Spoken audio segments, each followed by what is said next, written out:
Bem, galera, estamos de volta, né?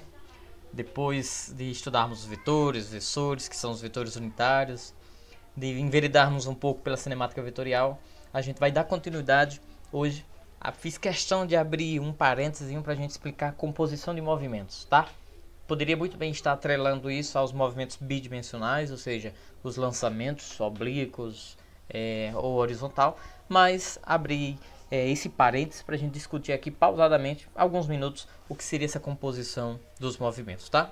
Vamos ver o que Galileu Galilei, né, dá como contribuição inicial. Um dos princípios básicos para a composição de movimento, segundo Galilei, é todo corpo que apresenta um movimento que seja composto, é que cada um dos componentes vai se realizar como se os outros nem existissem, mas isso acontece no mesmo intervalo de tempo.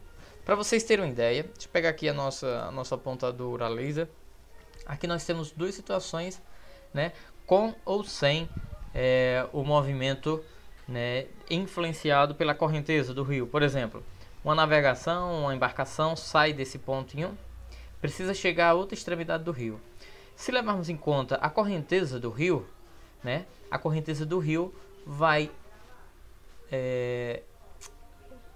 influenciar, vamos dizer assim, vai atuar sobre o barco, né, levando ele, no caso aqui no nosso desenho, para cima, né? Enquanto que ele tem um movimento de arrasto, normalmente, da esquerda para a direita. Então, os dois componentes vão atuar simultaneamente no mesmo intervalo de tempo.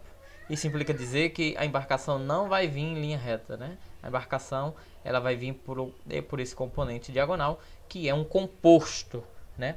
Vimos que todo vetor na diagonal é um composto de dois outros vetores. Um no âmbito horizontal, que seria o arrasto, e um no âmbito vertical, que seria a velocidade da correnteza do rio. Isso é muito comum nos movimentos do dia a dia. Você joga uma bolinha sobre uma mesa, ela pode deslizar parada, como ela pode deslizar, né? Deslizar parada soou estranho, né? Ela pode rolar deslizando sobre o piso, como ela pode apenas rolar, sem necessariamente, né, deslizar sobre o piso, tá? Pode haver uma composição, por exemplo, as pessoas podem pegar uma escada volante ou rolante, como chamam, e assim que subir no primeiro batente, no primeiro degrau, aguardar a escada levar, né, fazer o movimento de translação desse corpo até em cima. Como se a pessoa estiver muito apressada, né, isso acontece nas esteiras do aeroporto, às vezes as pessoas muito apressadas, né, além de ter o ganho, né, a gente chama isso de ganho, vantagem mecânica, né, no movimento, as pessoas ainda podem andar a favor desse movimento, tá bom? Então isso é composição de vetores, tá? Isso acontece na queda da chuva, né? A chuva cai numa direção, né? Pode o vento bater nesses pingos d'água e, na verdade, quando essa água chegar ao solo, chegar a um veículo que também pode estar em movimento, vai chegar numa outra direção, tá? Aqui embaixo a gente tem, ó, o movimento da embarcação sem a correnteza. Então, o movimento da embarcação sem a correnteza, ele vai ter, né, essa menor distância possível de uma extremidade à outra do rio, tá? Espero que você tenha entendido aí. Vamos em frente para a gente discutir. Ó, para a gente entender esse exemplo que é clássico, né, para os motores, para as embarcações, tá aqui, ó. A embarcação pode ir do ponto A a B. O interessante, por exemplo, o objetivo seria fazer a travessia, né? Então, tá aqui a velocidade do barco, relativamente, né? Tá aqui a velocidade que na verdade o barco vai realizar, né? Ele vai sair pela diagonal. Por quê? Porque aqui vai ser a resultante desse movimento do barco com esse movimento do rio, ou seja, com essa correnteza. O rio aí está fazendo esse arrasto, está arrastando o barco, né, a seu favor. Portanto, esse componente, né, adicionado vetorialmente a esse componente, resulta essa diagonal, tá? E isso pode ser calculado como? A gente vai já ver, tá? Vamos lembrar, esse vetor verde, né, é o movimento do barco em relação às águas, tá? Ou seja, a ação do motor do barco. O vetor vermelho é a correnteza, ou seja, é a velocidade das águas em relação às margens. Seria a velocidade de arrasto mesmo do veículo, né? E o 3, que é a resultante, é o movimento do barco em relação às margens do rio, também chamado de movimento absoluto. É o que absolutamente aconteceu, né? Tá bom? Já que aqui seria um movimento relativo. Então, agora, Esse movimento resultante nada mais seria do que a soma dessas duas velocidades, tá? Da velocidade relativa, que é a velocidade do barco, com a velocidade de arrasto das águas. Tranquilo? Isso é muito simples. Vamos em frente para a gente ver outros possíveis casos. Nessa situação, parece sistema de forças, né? Que a gente vai ver lá em dinâmica. A gente tem 4 situações. Por exemplo, um barco pode ser puxado a favor da correnteza. Um barco já vai descendo o rio. O cara já vai subir a escada já está subindo, a escada rolante, e ele ainda sobe correndo. É lógico que ele vai chegar mais rápido ainda. Então, a gente sabe que essa velocidade, né, resultante é a soma da sua velocidade relativa com a velocidade de arrasto feita pela escada, né? Feita pelo rio e já está levando o barco para frente. Mas pode acontecer a situação oposta, né? Como seria a situação oposta? O barco, na verdade, ele quer ir contra a correnteza. Aí você sabe que você ir contra a correnteza, você vai apanhar muito, você vai sofrer muito. Por quê? Porque sua velocidade de arrasto pode ser menor do que a velocidade, né, da correnteza, menor do que a sua velocidade, ou vice-versa. Mas a grosso modo a gente vê que é uma situação oposta à primeira. Se eu tenho os vetores para o mesmo lado, direção e sentido, a gente soma esses vetores. É uma adição de vetores. A gente já viu isso na aula anterior, né? Se eu tenho vetores com direção iguais, mas sentidos opostos, a sua soma algébrica é uma subtração, porque um vetor desse está com sentido oposto. Então o vetor resultante seria a velocidade relativa menos a velocidade de arrasto. O terceiro caso, que é o caso comum da correnteza, né, para as embarcações, é quando um barco, né, tem um eixo perpendicular a essa correnteza. Então a correnteza ou o arrasto dos rios leva na direção horizontal, mas o barco precisa relativamente fazer uma transição vertical. Ora, ele nem vai fazer esse percurso, nem vai fazer esse. Ele vai sair pela diagonal, não é verdade? Isso implica dizer que essa velocidade resultante será calculada por uma lei muito conhecida nossa, que é o Teorema de Pitágoras, tá? Velocidade resultante ao quadrado, que é a hipotenusa, é igual à soma dos outros dois componentes também ao quadrado, tá bom? E por fim, é quando acontece o seguinte: esses dois ângulos entre si formam quantos graus? 90. Esses dois ângulos entre si formam quantos graus? 180. Eu deveria até ter colocado os graus aqui embaixo para você se lembrar. Esses dois vetores verdes aqui formam entre si quantos graus? 0. Então, quando os dois vetores formam 0 graus ou 360 graus, que é o famoso ângulo completo, né, ou ângulo nulo, os vetores somam. Quando há meia volta, ou seja, um vetor está a 180 graus do outro, a gente faz a subtração. Quando um vetor é perpendicular ao outro, a gente aplica Pitágoras. E quando um ângulo não cabe em nenhum desses outros casos, sempre você vai fazer, né, a situação voltada para a regra do paralelogramo, tá? Então, ó, a velocidade de arrasto é essa, perdão, a velocidade vetorial seria essa. O cara está saindo de A com um barco em direção oblíqua à travessia do rio, mas o rio tem um arrasto para a direita. Então, ele já faz esse movimento, porque na verdade o que é que ele quer? Ele quer ganhar, né, essa menor distância. Ele vai saber que o resultado disso é essa menor distância entre os extremos A e B. Né? Até os canoeiros, as pessoas mais simples de conhecimentos, né, técnicos, mas têm o seu conhecimento empírico, sabem disso. Nunca vão fazer uma travessia logo em linha reta. Ele já coloca contra a correnteza, porque essa relação entre a contra-correnteza e o seu movimento vai gerar a sua menor distância, que é a linha reta. Tranquilo? Então vamos em frente. Vamos praticar aqui alguns exemplos. Um teco-teco, um tipo de avião, né, vai dirigir do oeste ao leste com uma velocidade de 200 km por hora em relação ao ar, ou seja, seria sua velocidade de arrasto, né? Se você ainda não viu, né, todas as forças que atuam sobre um avião, essa é uma delas, a velocidade de arrasto. O vento sopra do oeste para o leste também a favor, né, de 80 km por hora. Então, já percebe que vai ter uma vantagem? O cara está indo do oeste para o leste e ainda pega o vento a seu favor. Então, que velocidade esse avião pode ter em relação ao solo? Até de cabeça a gente já faz isso, né? Mas vamos colocar aqui a figurinha. Então, a velocidade de arrasto, 200 km por hora. A velocidade, né, do próprio ar, né, o vento está soprando a favor também do oeste para o leste, de 80 km por hora. Portanto, os vetores têm a mesma direção e o mesmo sentido, basta somarmos, né? Resultado, 280 km por hora em relação ao solo. Tranquilo? Muito fácil, né, esse exemplo? Vamos ao segundo. Agora, preste atenção nessa questão. Uma bola de bilhar, ela vai rolar, né, sem escorregar. Presta bem atenção. Uma bola roda sem deslizar. Ela apenas rola, tá? Ou seja, uma das velocidades, né, a gente vai já saber se é o arrasto ou é a sua velocidade relativa, não vai existir. Sobre uma mesa de sinuca, que ela faz isso com uma velocidade de 10 metros por segundo. A pergunta é, num ponto qualquer, que ele chamou aqui ponto P, vamos, né, esclarecer, esse ponto é o centro, esse é o ponto P e aqui é um ponto A qualquer. No ponto P, qual seria o módulo da velocidade da superfície da bola no instante mostrado? Então, qual a relação? Você percebe essa seta verde aqui, do oeste para o leste, ou seja, da esquerda para a direita? Essa seta indica o movimento que a bola vai fazer. Tá? Ela foi lançada da esquerda para a direita, ou do oeste para o leste. Lembra que ela vai só rolar sobre a mesa, ela não vai deslizar. Lembra que a gente falava isso?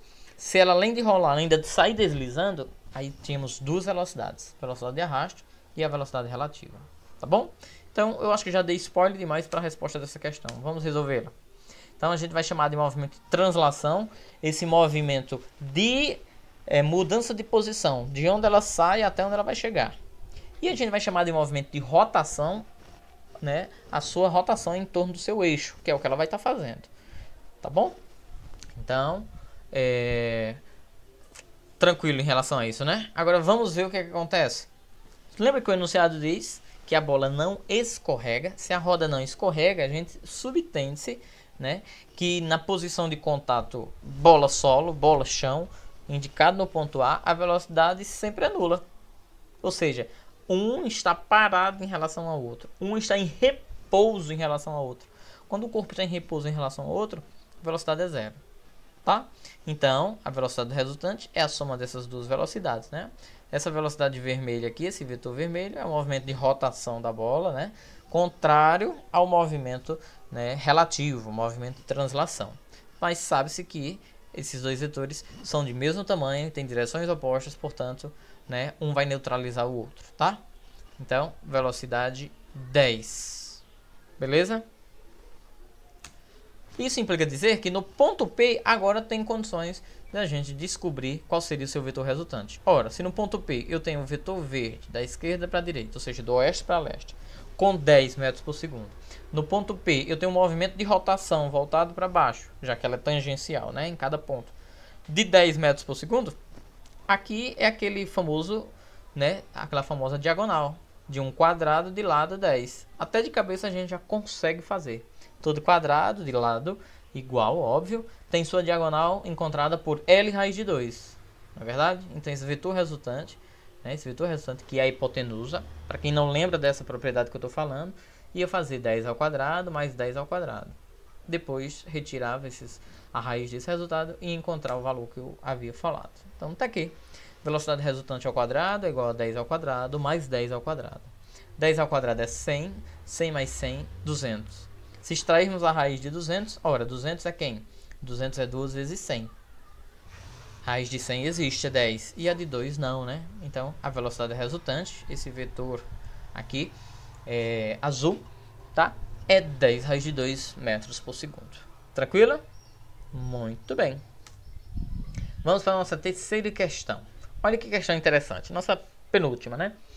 Um trem viaja a uma velocidade constante de 50 km por hora.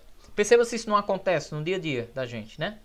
Ao mesmo tempo, cai uma chuva com uma ausência de vento. Senão seria mais uma variável a ser contabilizada, né? O trajeto das gotas de água nos vidros laterais do trem são segmentos de retas que formam ângulos de 60. Ou seja, ela está caindo inclinada, tá? Como se fosse, né? Todo mundo sabe, existem chuvas que têm diversas direções. Então forma 60 graus com a vertical. A pergunta é, qual deve ser o valor aproximado da velocidade das gotas em relação ao solo? Olha o que eu tenho que fazer. Fiz aqui algumas imagens para você entender melhor a questão. Então, a primeira situação é identificar esses movimentos. Primeiro, qual é o movimento relativo que existe? Da chuva em relação ao trem. O passageiro que está sentado ali dentro, né, ele vai ver como o movimento dessa chuva, tá? Então, vamos ver como é que se dá. Tá aí, ó. O cara que está ali dentro está vendo essa visão, ó. a água, né?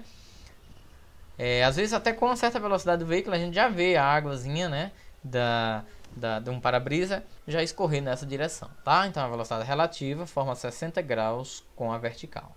Tranquilo? Vamos em frente, vamos entender agora a velocidade de arrasto. A velocidade de arrasto ou movimento de arrasto vai se dar pelo movimento do trem, né? Nesse caso, o veículo está a 50, se não me engano, né, km por hora em relação ao solo, em relação à terra. É ele, portanto, que seria esse movimento de arrasto. E por fim, se eu tenho um movimento diagonal, se eu tenho um movimento de arrasto, a minha resultante, né, o que falta para fechar esse polígono, para compor, né, esse componente que era diagonal, era o vetor da vertical. Ele é o nosso referencial em relação à Terra, tá bom? Então, a chuva em relação à Terra, tendo em vista esses outros dois movimentos, vai cair verticalmente, tá? Então, se a gente conseguisse colocar tudo isso numa figura, seria assim, ó. Velocidade relativa da chuva, velocidade de arrasto, que é essa mesma daqui, né? Tá? E aqui seria o vetor que a gente necessita encontrar. Se esse é o vetor que a gente necessita encontrar, agora eu tenho um ângulo em questão, por que não usar razões trigonométricas? A relação entre triângulo, ou seja, lados e ângulos. Não é assim? Se eu desejo encontrar esse segmento, né, esse vetor lilás, e eu tenho alguma informação de um ângulo e do seu cateto oposto, que razão trigonométrica eu vou usar? Seno, cosseno ou tangente? Acertou quem disse aí tangente, né? Ou seja, cateto oposto sobre cateto adjacente. É o único que não vai precisar, né, da hipotenusa. Seno e cosseno são razões que necessitam, não é isso? Então, montando a questão, teríamos tangente 60, cateto oposto, que é a velocidade de arrasto, sobre cateto adjacente, né, adjunto, colado ao ângulo, que é a velocidade resultante. Aí aqui, substituindo, tangente 60, raiz de 3, né? Velocidade de arrasto, 50 km por hora, sobre a velocidade resultante, que nós não sabemos quem é, tá? Faz-se aqui cruz credo, ou simplesmente, né, posso trocar, né, os extremos de uma proporção que não altera o resultado. Então, vem velocidade resultante aqui para cima, vem raiz de 3 aqui para baixo. Então fica velocidade resultante 50 sobre raiz de 3. Aprendemos que isso é um número irracional, né? Para racionalizar ele, eu multiplico por 1. Por 1, Edson? Por 1 que dá certo. Raiz de 3 em cima e embaixo. Se eu dividir raiz de 3 por raiz de 3 não dá 1, né? Pois muito bem. 50 vezes raiz de 3 é 50 raiz de 3. Raiz de 3 vezes raiz de 3. Olha a dica. Toda raiz multiplicada por ela, o resultado é sempre o número lá de dentro. Sempre o radicando. Então, raiz de 3 vezes raiz de 3 é raiz de 9. E quanto é raiz de 9? É 3, tá bom? Aí agora é hora, sim, da gente substituir a raiz de 3 por 1,7, não é isso? Vezes 50, dividido por 3. Esse valor é de aproximadamente 28,8 km por hora. Se isso fosse uma questão de marcar, eu poderia já ter a questão assim, ou já poderia ser arredondado para 29 km por hora. Tá bom? Tranquilo? Interessante, né? Nossa questão. Vamos à nossa última, uma questão apenas para a gente discutir. Um menino flutua em uma boia que está se movimentando, levada pela correnteza de um rio. Uma outra boia que flutua no mesmo rio, a uma certa distância do menino, também está descendo, né, a favor dessa correnteza. A posição das duas boias e o sentido da correnteza são indicados pela figura. Bom, percebe-se, né? A pergunta é, considerando que a velocidade da correnteza é óbvio a mesma, né, em todos os pontos do rio, nesse caso, para alcançar essa segunda boia, o que é que o menino precisa fazer? Ele precisa nadar em que direção? K, L, M ou N?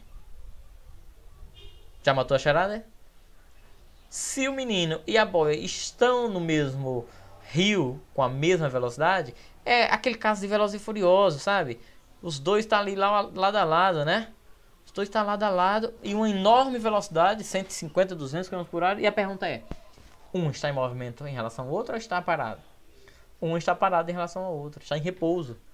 Se ele está em repouso, mesmo estando na correnteza, o menino facilmente pode ir pelo K, que era como se eles estivessem parados. Para chegar na boia, basta pegar a direção K. Não vou pegar L, M ou N. Então, essa questão é muito fácil, né? Basta ver isso. O menino em relação à boia está parado. Ou seja, a velocidade relativa aí é 0. Portanto, nossa alternativa, letra A. Tá bom? Eu espero ter contribuído, ter ajudado a vocês nessa separação, né? como eu falei lá inicialmente, sobre a composição de movimentos. O nosso próximo encontro com certeza vai ser sobre os lançamentos oblíquo, né, e horizontal, também chamados de movimentos bidimensionais. Muito obrigado pela sua audiência, sua paciência, sua atenção e até o nosso próximo encontro.